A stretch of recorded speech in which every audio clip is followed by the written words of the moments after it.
बिंदिया TV की बड़ी शौकीन थी। उसे टीवी देखना बहुत पसंद था और वो लगभग हर काम करते हुए टीवी जरूर देखती थी। एक दिन वो अपने घर में बैठकर चावल बिन रही थी और साथ साथ टीवी में अपना फेवरेट टीवी सीरियल देख रही थी। अचानक से वो जोर जोर से रोने लगती है। हे भगवान, ये क्या हो गया? बिंदिया की रोने की आवाजें सुनकर उसकी सास वहां आ जाती है। अरे क्या हो गया बहू, तू इतनी तेज तेज क्यों रो रही है? अरे मम्मी जी, विनोद मर गया। क्या? कौन विनोद? अरे मम्मी जी, रेखा का पति विनोद।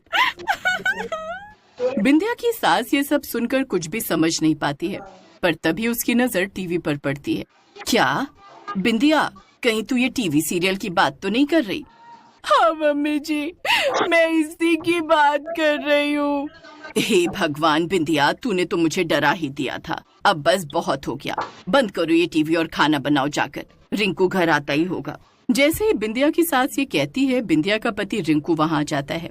बिंदिया की सास रिंकू को सब कुछ बता देती है। मैं तो इसकी टीवी से खुद परेशान हूँ माँ, जब देखो तब ये टीवी में ही लगी रहती है। अब बस बहुत हो गया, इस बार जब टीवी का रिचार्ज खत्म हो जाएगा तब मैं इसमें दोबारा रिचार्ज भी नहीं करवाऊंगा। अब ये बेमतलब का खर्चा और नहीं बढ़ाऊंगा और अब से इसके ड्रामे भी नहीं देखूंगा। अरे तुम कैसी बातें कर रहे हो? बिना टीवी के मैं दिन भर घर पर क्या करूंगी? नहीं नहीं, प्लीज ऐसा मत करो। लेकिन रिंकू और बिंदिया की सास बिंदिया की एक भी बात नहीं सुनते और अपने अपने काम में लग जाते हैं। अगले ही दिन टीवी का रिचार्ज खत्म हो जाता है और अब थोड़ी ही देर में बिंदिया परेशान हो गई थी। रिंकू अपने ऑफिस चला गया था और बिंदिया की सास अपने कमरे में सो रही थी। अरे अब मैं क्या करूं, मेरे पास तो करने को कुछ भी नहीं है। मम्मी जी भी सो रही हैं। हाँ, एक काम करती हूँ, कहीं बाहर घूम कर आती हूँ या फिर पड़ोस वाली मीना के घर चली जाती हूँ। वो भी इस वक्त मेरा फेवरेट सीरियल ही देख रही होगी। बिंदिया घर बंद करके मीना के घर चली जाती है, मगर वो देखती है कि मीना के घर पर ताला लगा हुआ था। अब उसे कुछ भी समझ नहीं आ रहा था कि वो क्या करे। वो वापस गुस्से में अपने घर आ जाती है। मेरा इतनी दूर जाना बेकार ही हो गया, मैं तो टीवी देख ही नहीं पाई। ऐसे ही कई दिन बीत जाते हैं, मगर रिंकू टीवी में रिचार्ज नहीं करवाता, जबकि बिंदिया उससे कई बार रिचार्ज करवाने को बोलती है।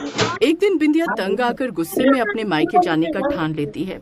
अब बस बहुत हो गया, अब तो मैं जा रही हूँ। अब जब तक रिंकू जी टीवी में रिचार्ज नहीं करवाएंगे मैं वापस नहीं आऊंगी। हाँ, एक काम करती हूँ, एक कागज में ये लिखकर चली जाती हूँ कि मैं गुस्सा हूँ और अपने मायके जा रही हूँ। बिंदिया एक कागज पर ये सब लिख देती है और उसे वहीं टेबल पर छोड़कर अपना सामान उठा लेती है। उसकी सास आज भी अपने कमरे में सो रही थी। बिंदिया अपना सामान उठाकर पैदल पैदल चल देती है। उसका घर ज्यादा दूर नहीं था, मगर बीच में रास्ता काफी सुनसान था।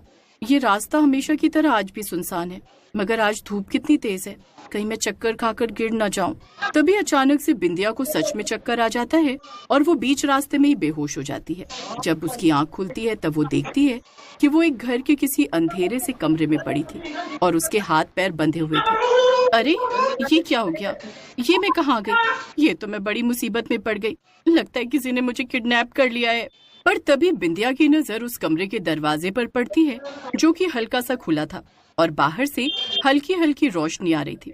इतना ही नहीं, अचानक से एक डरावनी सी हंसने की आवाज भी आने लगती है। हे भगवान, ये तो बड़ी डरावनी आवाज है। ये आवाज तो बिल्कुल किसी डरावनी डायन या चुड़ैल की आवाज लग रही है। कहीं ये सच में तो कोई चुड़ैल नहीं? ये सोचकर बिंदिया रोने लगती है। वो किसी तरह अपने हाथों में बंधी हुई रस्सी को खोलती है और फिर धीमे से वो दरवाजे की तरफ जाकर बाहर झांकने लगती है। बाहर का नजारा देखकर बिंदिया के